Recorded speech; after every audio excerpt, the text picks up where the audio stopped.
Hello, everyone. Let's delve more deeply into this Jupiter-Neptune conjunction. Reminder, the Essentials course begins next week, so this is your chance to enroll. Check it out in the description below. So I want to focus right now on just it's both a facet of Jupiter that I think is often missed and misunderstood. And this is really emphasized when it comes together with Neptune. This is the archetype of exaggeration. And we often think of Jupiter as optimism or opportunities, luck, expansion. It's also pessimism, and where we can exaggerate and expand and blow up our reality to reveal exactly where we're at within our own thinking, right? Exactly where the conditions of our life aren't aligned, exactly where we're not in touch with the way things are. So the gift of Jupiter transit in general is it blows up awareness. It's like a magnet. I think Antero Lee once described this as a magnifying glass. So whatever's going on, it makes it bigger, right? This can be our fear, our stress, our concerns, or our restlessness, our alienation, just as much as it can be gifts, opportunities, potentials, things that want to emerge right now. Working with Jupiter always invites us to look for the teaching. Anytime there's an essential Jupiter, a significant Jupiter transit, the essential teaching is to cultivate a wisdom and understanding and insight, right? By orienting ourselves towards insight, we're able to kind of take a step back and ask, what's the teaching in this experience? And like I was sharing in my last video, the moment we're able to access a teaching from an experience is the moment, in a sense, we lose that concern with outcome. Because we remember that experience isn't serving its own ends. Things happening to us in the body, in the world, aren't for its own purposes. Everything at the core is a part of our own awakening. And Jupiter thus wants us to develop an optimistic mindset, one that looks at reality from the perspective of everything is supporting my growth. Everything serves an opportunity for healing. This doesn't mean it's always going to be easy or comfortable, nor does it always mean we're going to access the insight and the awareness right away. But it's that fundamental perspective that recognizes life inherently isn't out to get me. So there's a teaching and there's a healing inherent in every experience. Jupiter is where we're wanting to cultivate awareness of that. But to be authentic about it, the energy of authenticity is absolutely necessary for Jupiter. I often say Jupiter corresponds to nature and what is natural. And so any contrived beliefs or efforts to make things what they are not will never bring insight. But to be authentic, to be sincere, that's the starting point for insight. To be sincere means not trying to make ourselves other than what we are, not trying to make our experience other than what it is. Nor is it about grasping for a sort of belief system or an answer or a solution. This is what I have to think or do to make things come a certain way.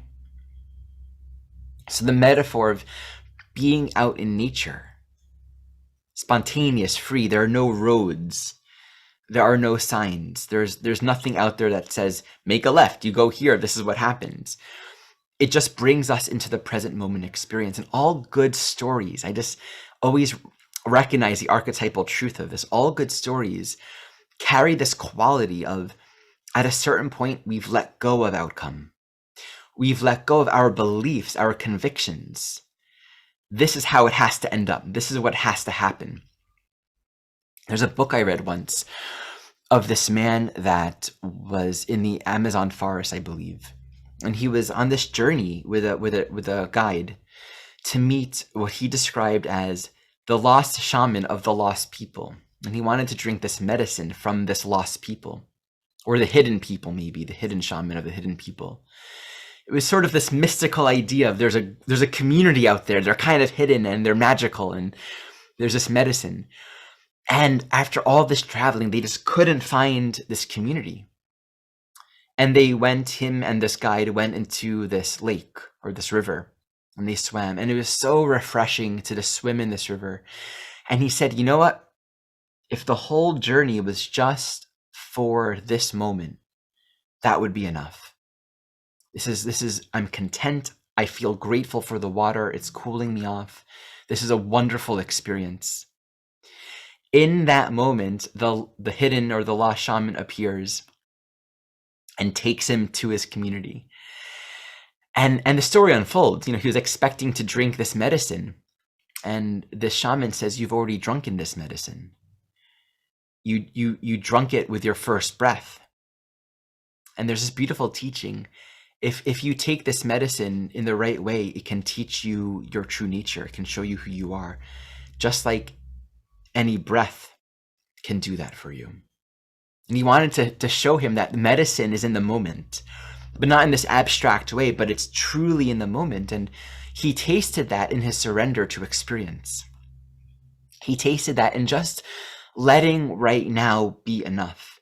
His expectations that his journey is going to take him somewhere, he's going to find something. He had to let go of that for the journey to really happen for him, for grace to truly find him. And so what could happen with Jupiter anywhere is two things. One, we can be faced with all of our expectations for the path, where we're hoping this would go, and where we find ourselves to be relative to that. So there can be this exaggerated sense of seeking, restlessness, lostness, which can really translate to not here, not now, but somewhere else, some other time. There's no energy of truth in that, because it takes us from the truth of the journey and the healing and the revelation, which is always right now. And the other way of relating to that is to continue to try to assert an idea of things. And that's sort of like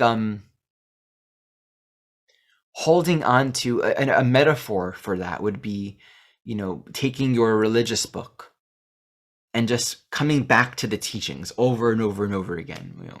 It says here that you do this and this is going to happen. This is the way to God. This is the way to happiness. But not in touch with the energy of the moment. Do I feel free? Do I feel connected to my spirit? Do I feel connected to the path? And so there can be internally that restlessness and that struggle with that. Either we give into a pessimistic mindset, or we try to deny our experience by making it something else. Another thing that can happen with strong Jupiter transits is events or experiences happen that really reveal what's actually going on. Oftentimes that's loss. Oftentimes something is taken from us.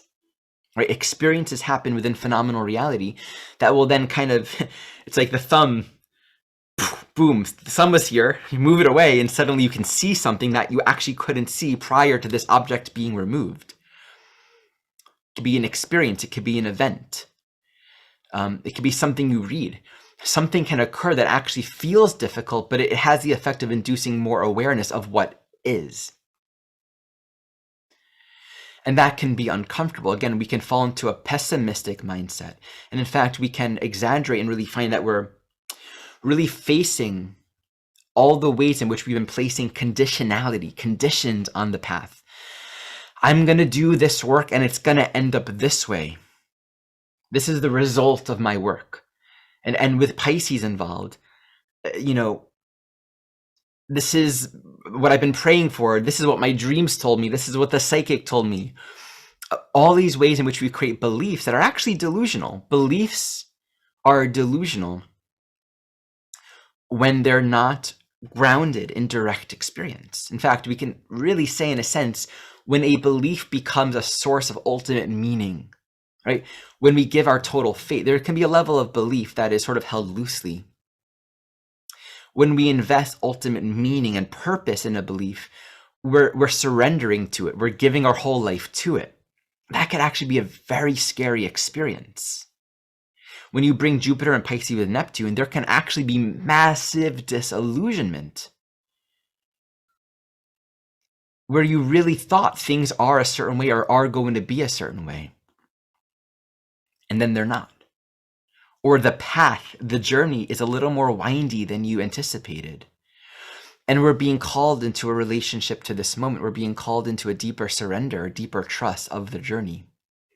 The teaching here is to really look at our beliefs, our expectations, and to take this time to really draw upon the teachings, the universal timeless teachings and teachers, wherever they are present for us, as a way to help us deepen our insight and our understanding of how right now, and as this transit unfolds, we're being guided to healing towards unity. Today, in my practice, today's course lesson is only God's plan for salvation will work. And the practice is to think of different situations and anything that comes up that feels stressful, and then to say to yourself, let me see this situation in light of God's plan for salvation. And God's plan for salvation is unity, is the truth of oneness, is healing, is togetherness, as an essential truth, is who we are. It's a fundamentally optimistic and loving and caring and good thing. And where we're holding perceptions of disunity, of disharmony, it just to have the recognition, I'm not perceiving accurately. We don't have to understand it yet. We don't have to have the wisdom and the insight to get through it to the other end.